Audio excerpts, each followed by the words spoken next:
or something like that. Or no, they were Nike high tops, and they were like red, and I didn't use those for running. I still have that pair, but those aren't running shoes. But point being, I was like, okay, I need to try another brand, and like if another brand doesn't work, then I'll keep the Nikes.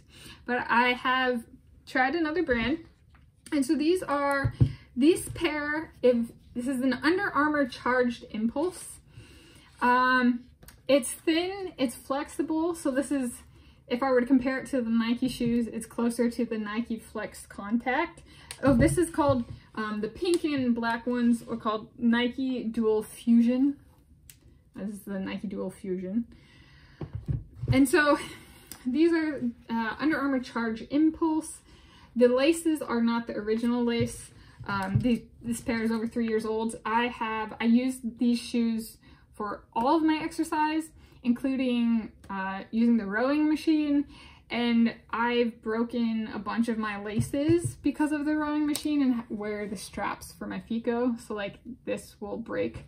I actually took the laces out of these shoes and put it in here. I've been through like six laces or something with these. The shoes themselves are amazing. I have zero wear in the toe area, so it's a wider shoe, which I like.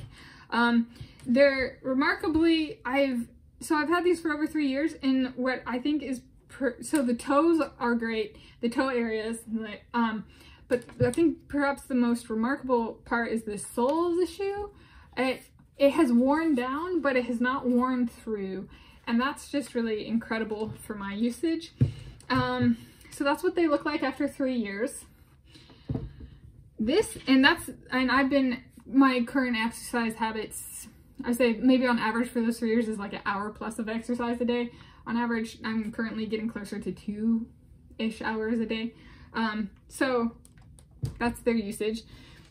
These are new, but not like recently bought. They're a new pair of shoes that I've worn a handful of times.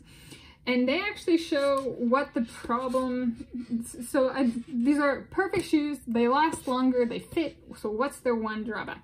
The one drawback is this. I get little pieces of gravel stuck in the bottom of the shoe. Which doesn't sound like a problem, but I train, the vast majority of my training and running is on the road currently. That could change. So that affects my running when there's a rock in my shoe because I want to take it out. It can be noisy. I go click, like there's a click, click on the pavement. It's a little thing for the hole. I will say, I got these and I was like, I really love my Nikes, but except for this hole, or like how narrow the shoe has become. And so I will admit that when I got these, I did not like them. I was like, this is so weird. The shoe is so different. The soles aren't like heavily padded, so they're not as like cush as a Nike shoe. But I have found that I oddly really like it. So it's like less cush and it works for me. But so it was something that I tried for, well, now over 3 years, but it didn't start off, it was not an instant fit. It is something I have grown to like and love. However, it did not start that way. And so that's my comparing these different shoes. If I had any advice to somebody running,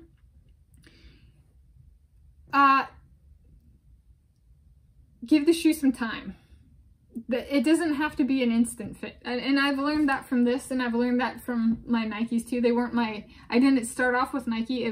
I had other shoes that I liked to wear running. Like I think my go-to beginning was Brooks and New Balance, and then it switched over to Nike. My specialty shoes remained New Balance. Yeah, but so, remember, so one, it doesn't have to be an instant fit. Give it some time to let it see if it gets better or not. It might not, and it might. The other thing is just be aware, especially if one's getting, like for me, I just go to the shoe store or order online from wherever. I don't order, so there's specialty running shoes, and that's different than like custom shoes. So I have not in my life ever gotten a pair of custom shoes. I have gotten like specialty shoes. Specialty shoes are like, this shoe is designed for competition. I have gotten shoes like that. I have not gotten something tailor-made for me. And that's really important to remember in choosing a shoe, because the shoes they produce are for a certain demographic, a certain market. So while a pair of Nikes were amazing in the past, when the demographics change and the foot that their shoes are designed for changes, like for me, I have wide feet and Nike has gone towards narrow feet, they don't work for me anymore. So just keep in mind, like, just because a shoe fits, if all of a sudden you're still buying from the same brand, but all of a sudden it's like, am I crazy? Does this shoe not fit anymore? What's going on here? They just might be changing their market, their target market, and you're no longer part of it, like I am for Nike. Me and wide-footed people like me are no longer part of the market, target market. And so I've ended up at Under Armour, and I'm happy with Under Armour. However, that I think just came from a changing market. They're a business. Nike's a business. Who they're targeting changed. And so yeah, just keep that in mind. Is just because a shoe works or a shoe brand works for a certain amount of time, it might not always work. On the long-term scale, be flexible, and on the short-term scale, give it, if it's not an instant fit, give it a little time. There we go.